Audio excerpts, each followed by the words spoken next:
Hoy tenemos la suerte de contar con el licenciado Arrigoni Laje, o Laje Arrigoni, con más propiedad, que tiene una posición muy original en materia del rol que tienen, que se le asigna hoy a las mujeres en todos los ámbitos. Hay alguien que ha llegado a llamar que hoy impera lo que se llama el nazi feminismo. Sí, sí. Es un término que particularmente me parece inteligente desde el tema político, para separar lo que es el feminismo, que tiene varias olas, una primera ola, una segunda ola y una tercera ola, y muchas veces se confunde y se meten en la misma bolsa a todas las mujeres que participan de este movimiento. La gente que habla de feminazi está usando una estrategia de descalificación. A mí me gusta más otro término que es embrismo. Embrismo es, a mi juicio, el término... Embrismo con H, ¿no? Embrismo con H, exactamente. Viene a ser lo contrario, digamos, viene a ser lo mismo, pero lo opuesto al machismo. Y es, a mi juicio, lo que estamos viviendo y estamos viendo generalmente en las últimas manifestaciones de Ni Una Menos, el tetazo, entre otras cuestiones, donde la ciudad acaba, y las ciudades por donde estos grupos pasan, acaban con grafitis como mata a tu novio, muerte al macho, hetero muerto, abono para mi huerto, abortá al hombre y cosas por ese estilo, donde yo ya veo que el feminismo de hoy, la tercera ola, el feminismo más radicalizado, no se está estructurando ideológicamente en función del amor hacia la mujer, sino del odio hacia el hombre. Y esto es bastante peligroso porque está inculcándose una suerte de guerra de sexos, una guerra de géneros, que a mi juicio por ahora es un mito, pero mi miedo es que se vaya convirtiendo en realidad, y ya lo hemos visto en muchas de estas manifestaciones cuando hay hombres que se acercan allí y que les golpean por el hecho de ser hombres. Esa guerra de sexos lleva a que, por ejemplo, se privilegie, en el campo judicial, a las mujeres en desmedro de los hombres? Mira, a mí no me gusta la posición de víctimas y victimarios. Esas dicotomías yo creo que no operan. Yo veo un mundo donde las mujeres tienen muchas cosas a su favor y un mundo donde los hombres tienen muchas otras en su favor. Yo veo un mundo donde la mujer, por ejemplo, vive hoy en día 5 años más en promedio que los hombres. Veo un mundo donde los hombres son los que se suicidan 3 veces más que las mujeres. Veo un mundo donde el 82% de las víctimas de homicidios son hombres. Veo un Estados Unidos, ya que se hablaba hace un rato sobre Estados Unidos, donde el 65% de los bienes están en manos de las mujeres. Es decir, veo un mundo que ha incorporado en un nuevo sistema de producción que tiene que ver con una nueva fase del capitalismo, post-industrial, a la mujer en el sector de los servicios, o sea, una gran revolución que no tiene que ver tampoco con las luchas de las mujeres. Sin embargo, tenemos hoy en día a nivel mundial un 54% de esos empleos en los servicios en manos de las mujeres, cosa que yo lo celebro, lo festejo, y yo no diría los hombres somos víctimas de esto. Diría, hay un mundo cada vez más equitativo en términos de género y paradójicamente un mundo donde está viviendo una sensación de guerra de géneros, ¿no? Fíjese que mientras usted expresaba su punto de vista tan original y tan diferente al que está hoy prevaleciendo, Brenda Austin, diputada nacional de Cambiemos, sentía una especie de sublevación. Me interesa que esa sublevación la exprese con palabras. ¿Era un estado de sublevación? No, la verdad que no coincido con lo que él señala. Pareciera ver que no vemos el mapa completo, ¿no? Cuando recién, por ejemplo, de las estadísticas no mencionaba los femicidios, ¿no? El gran daño que está produciendo en nuestra Argentina justamente el día de hoy, por ejemplo, en Córdoba, con los 2 femicidios que vimos, los datos que tienen que ver... ¿Toda muerte de mujer es un femicidio para usted?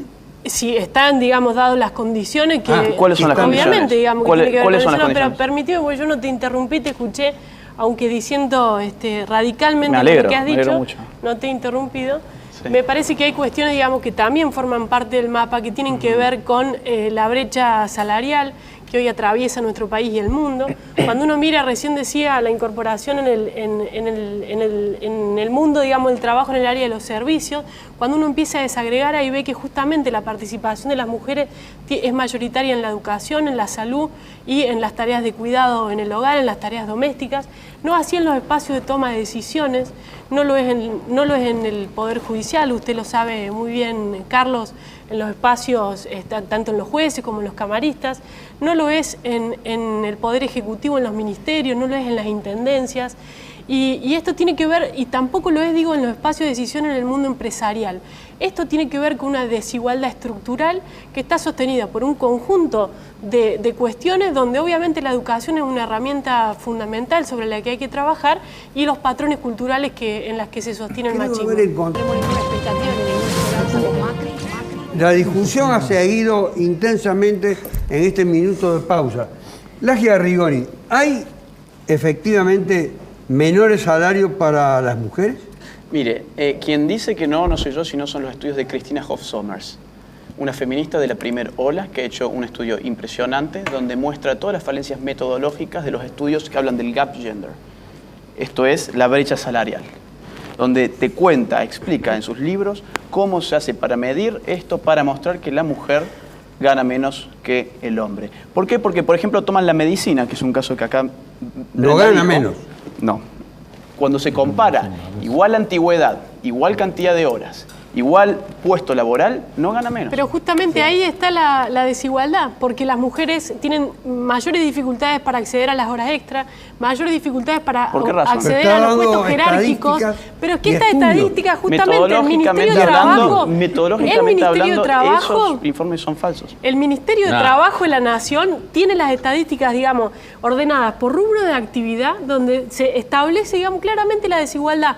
Pero no tiene que ver, obviamente, si uno dice en igualdad de condiciones, en igualdad de... obviamente, que si uno va a comparar, tiene que hacerlo en igualdad. No, porque la desigualdad tiene que ver con el acceso a los puestos jerárquicos y con el acceso a las horas extra y a las prolongaciones de jornada. Dicen así, bueno, los médicos, tomamos el rubro médico y comparamos. Las mujeres las ponemos acá en bloque, los hombres los ponemos acá en bloque. Vemos cuánto ganan unos, cuántos ganan otros, punto final. No hay un análisis, ni sobre la antigüedad, ni sobre la cantidad de horas que se trabaja, ni sobre los rubros, porque obviamente una pediatra gana mucho menos que un cirujano, por ejemplo. Ahora, ¿quién impide, por ejemplo, que la mujer sea cirujana? Bueno, según ellas, una estructura impersonal que la oprime, etcétera. Digamos, eso ocurre hoy. Basta que miremos las estadísticas. Esa estructura no existe. En Noruega el patriarcado. El patriarcado. Ok, a mi juicio, el patriarcado no existe. ¿Por qué? Porque el patriarcado es un sistema de opresión que necesariamente tiene como victimario al hombre y como víctima a la mujer. Y hay sin fin de datos que muestran lo contrario.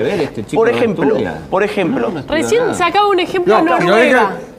Para que la gente tenga una idea cabal de lo que está diciendo, que original, hay que escucharlo. Vamos a ver, por ejemplo, un dato. Usted sabía que en el mundo entre el 75 y el 80% de los homeless, esto es, la gente sin techo, son hombres. Dígame usted, ¿cómo existe el patriarcado?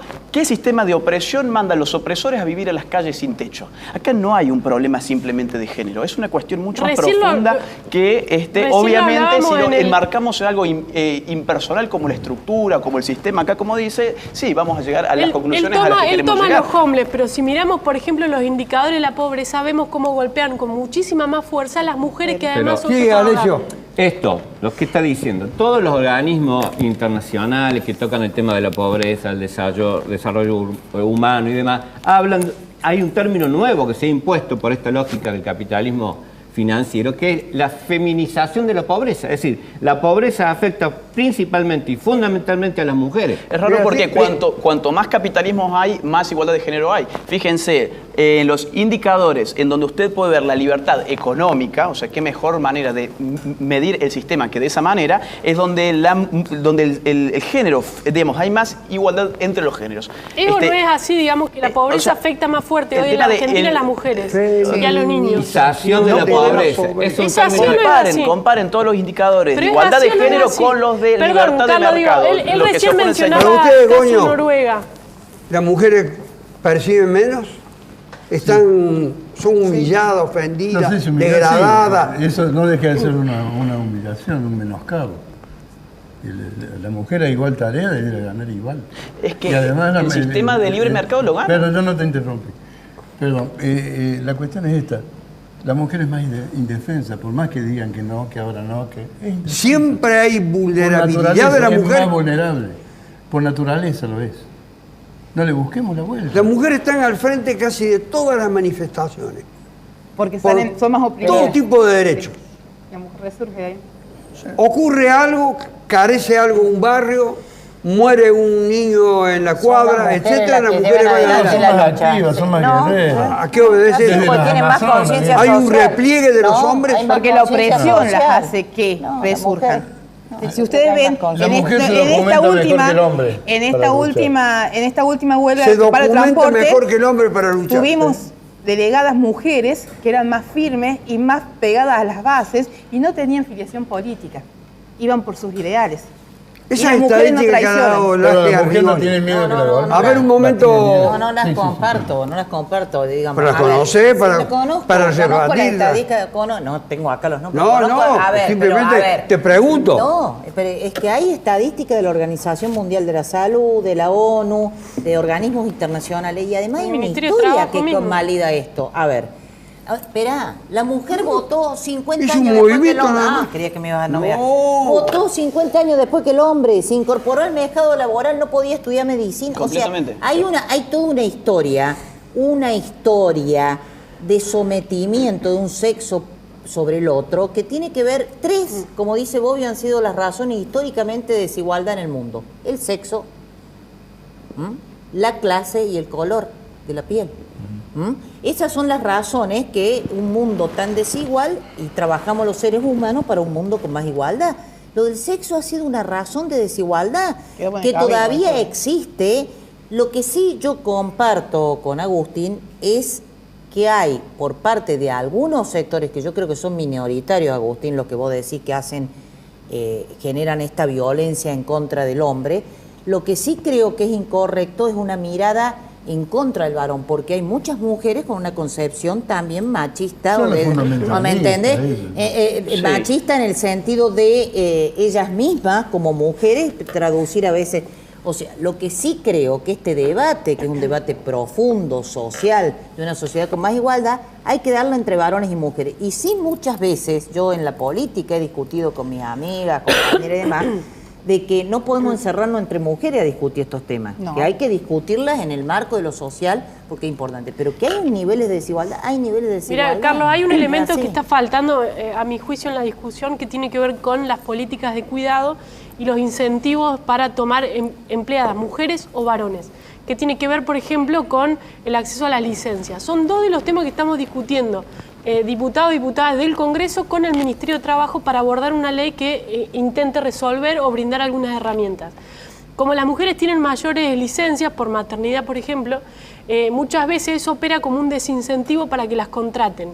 A la vez también, como faltan espacios de cuidado, porque no hay jardines maternales, sobre todo en los contextos más vulnerables, porque faltan las salitas de 3 y de 4 años, porque a la vez también recaen sobre las mujeres el cuidado de los adultos mayores, de los abuelos, de las familias.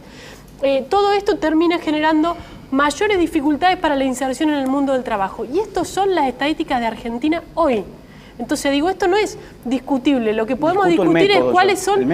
No, es que esto, digamos, uno puede decir qué recortamos y contra qué miramos. Lo cierto es que la realidad está mostrando... que el método... Por eso. El método que se utilizó, conozco obviamente los números, pero discuto el método. Y hay otra cuestión más, ¿no? Podemos poner todas las fichas sobre la mesa. Póngala. Ok, díganme por favor cuántos hombres han sido asesinados por sus mujeres en el último año. ¿Alguien sabe el dato?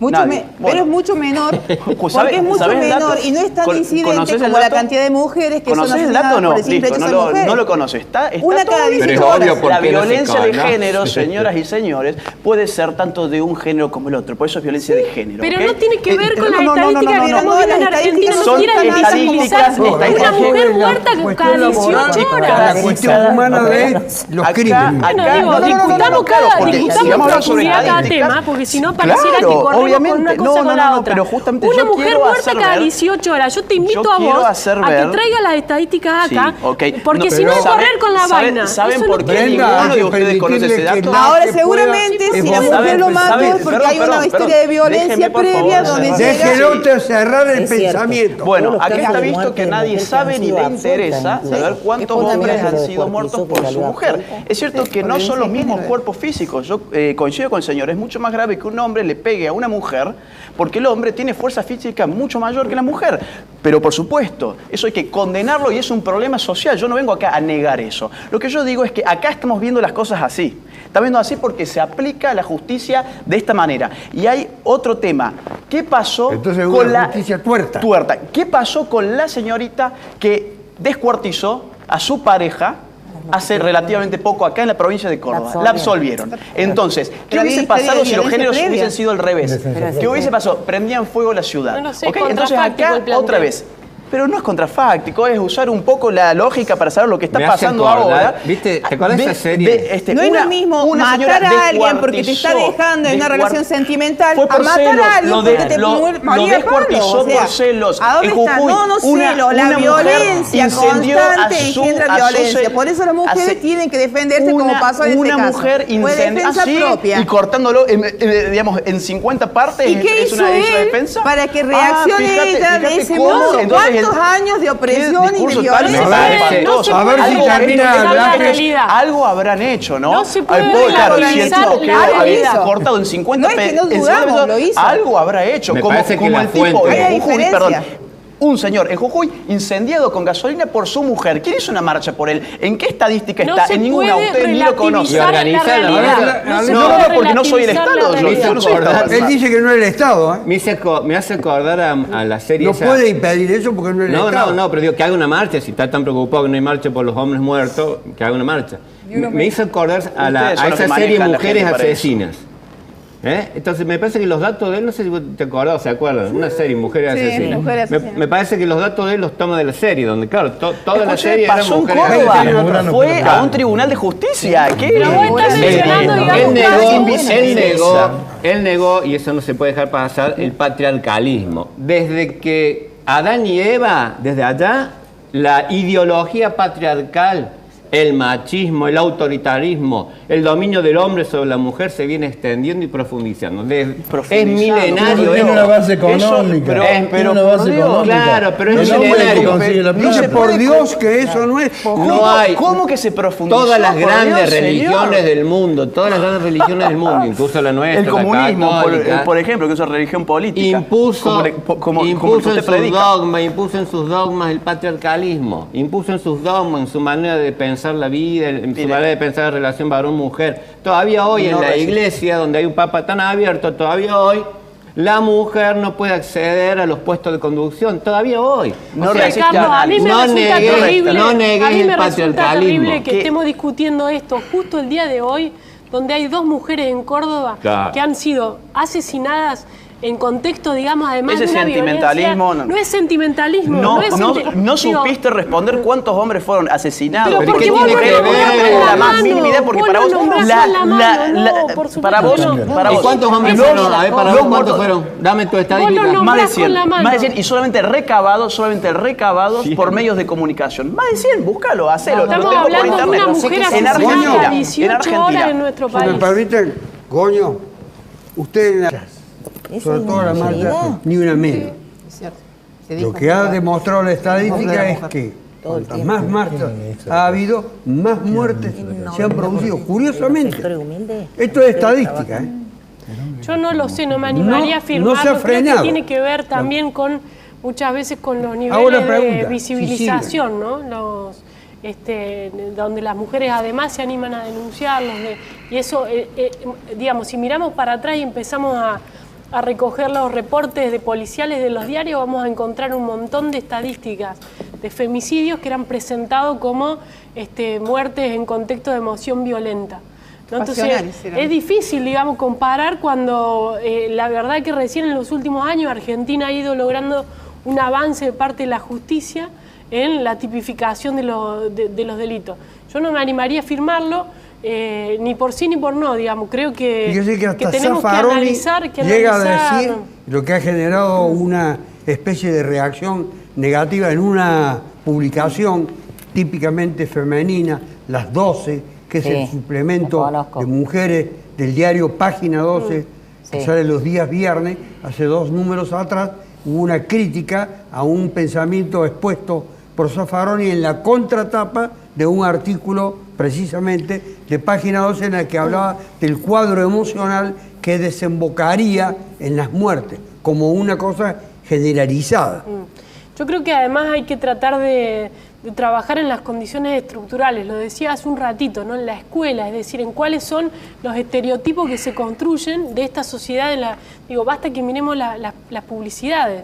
¿Cuáles son las publicidades de cuestiones asociadas al hogar, como el detergente, como lavar los platos, como todas las cuestiones vinculadas con el hogar, digo, hasta el rol de las escuelas también, de cómo a veces en el jardín se produce una distribución de roles. Alessio y Laje quieren contestar. Sí, no más que contestar, agregar. No, o agregar. En el tema de la influencia, vos planteaste la influencia de las marchas que parece que no dan resultados, no es que influyan a favor de las muertes, pero por lo menos no han dado resultados. No influyen a favor. No han dado resultados. No son eficaces tal vez. Bueno, lo mismo hay que cuestionarse, y es un debate que no se está dando, pero ya en otros lugares se ha dado y hay estudios, hay investigaciones, del efecto contagio. Cuando un noticiero no es cuidadoso al transmitir una noticia y pone el acento más en los detalles mórbidos, digamos, del hecho, y termina entrevistando al asesino, que parece alguien que tiene su minuto de fama. Es decir, la manera de manejar la información, sobre todo en los casos de feminicidio, produce el efecto contagio. Y eso yo creo que en Córdoba, en Argentina, lo hemos vivido. Es decir, hay un informe de un noticiero sobre un caso y a los 2 días, ¡pum!, aparece otro. El efecto contagio, eso está estudiado. Está muy estudiado en el caso del suicidio. Por eso hay límites en el tema de informar sobre el suicidio, sobre todo el suicidio adolescente. ¿Y con los robos también? Pero yo creo es muy similar, es muy similar. Yo creo que... Entonces, a mí me parece que hay que entrarle a ese tema. Pero las marchas no son para evitar femicidios. Está hablando del hecho del efecto gobierno tomen conciencia y apliquen política de protección. Sí, ¿Cómo? Que las marchas no son para evitar femicidios en sí. No vamos a hacer que un femicida no sea femicida, sino que queremos con esas marchas presionar a los gobiernos para que apliquen políticas de protección y de prevención. Yo voy a la marcha, yo estoy de acuerdo con la marcha. No están siendo eficaces las marchas porque tenemos gobiernos que no escuchan. No. Sí, hay. Cada vez hay más hombres. Proporción de hombres. Y en esta última marcha hubo un 40% prácticamente de hombres. Yo lo creo que el manejo informativo, el manejo informativo es muy delicado, produce un efecto contagio. El varón que lo está viendo en su casa con una mujer y él, el golpeado, le dice, ve, te va a pasar lo mismo. No, lo que pasa es que ahora tratamos a la mujer como un objeto de pertenencia, porque así la vemos en la tele, porque así la vemos de una forma tan objeto, tan propio, que cuando no sos mía, no sos de nadie y te rompo. Entonces, cuando sucede esto, no es que se contagien porque el otro fue y mató a la mujer, sino porque yo tengo unos sentimientos que como hombre no me banco, como hombre no soy tan hombre, porque la sociedad que lo vamos creando así. Las mujeres también tenemos mucho que incidir. Somos las madres que criamos machistas. ¿Y la mujer no hace nada por impedirlo? Yo desde mi punto de vista soy criada por una mujer muy fuerte. Entonces nunca he sentido ni siquiera la diferencia de que puede haber entre un hombre y yo. Para mí siempre hemos estado de igual a igual. Usted transmite fortaleza. Es que yo creo que las mujeres somos fuertes como el hombre. Yo no me puedo comparar porque cumplimos distintas funciones y a la vez somos iguales. Así me enseñaron así a mí y así le enseño a mis hijos. Yo tengo una nena y un varón. Y es malo, nos reíamos nosotros. ¿Así le educaron a usted? Sí, así me educaron a mí. Y nos causaba gracia el otro día, yo pertenezco a la UTS, en la UTS los hombres tienen que pedir cupo masculino porque somos más mujeres en la comisión directiva que hombres y nos daba gracia porque nos sentamos a la comisión directiva las mujeres y de pronto llegaron los hombres con sus hijos. Porque nosotros trabajamos y nos movemos en una sociedad distinta y hemos criado microambientes distintos de igualdad, donde yo puedo dejar mis hijos en mi casa y mi compañero trae sus hijos a las reuniones para que su esposa pueda hacer otro tipo de actividades. A ver, Laje. Bueno, a mí cuando me consultan sobre las marchas, lo que yo veo en las marchas es que son un espacio para la promoción de ciertos grupos políticos. Esto es los grupos de izquierda.